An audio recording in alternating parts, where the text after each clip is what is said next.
So this is our Yeti 1000 lithium battery that powers our van through the solar panels on our roof. This is our second one of these, and we have really loved it. So this right here is the input. This was not super hard to wire from the roof. We have solar panels on the roof that we wired down through the van and then through the insulation and down to right here, so not super hard at all. These are our outputs, and it really does a super good job. We have most of our van running off of this. We do have a fairly simple van, but we have our van lights that we run off of it.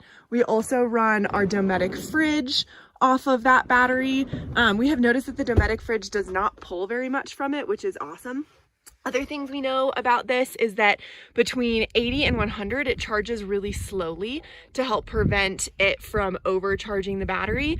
And anytime it gets below 50, it starts giving off energy more slowly.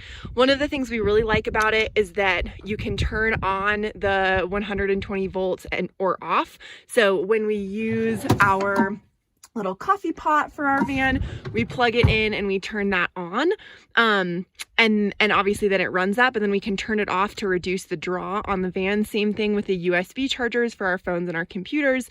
We can turn that off or on. It's also really cool, you can turn this display off or on, so you can have the display on but with it still charging. You can also shift the unit so you can see what the output is right now in watt hours, in volts, and in amps, as well as watts. So depending on how you set your van or whatever you're going to run your Yeti battery off, whatever information you want to see, you can set it to that info. You can also see how many hours you have until it's empty. You can switch it back and forth between percent charged and how many hours you have until it's empty, and obviously that number will change depending on what you have drawing off of it. But right now, with just our lights and our Dometic fridge, we have 100 hours of amp charge, which is awesome. We do take it inside in the winter anytime it gets below 30 degrees. It could totally last out here, but we just want to make sure that we protect it for the longevity of the battery, so we do take it out of our van and bring it inside when we need to.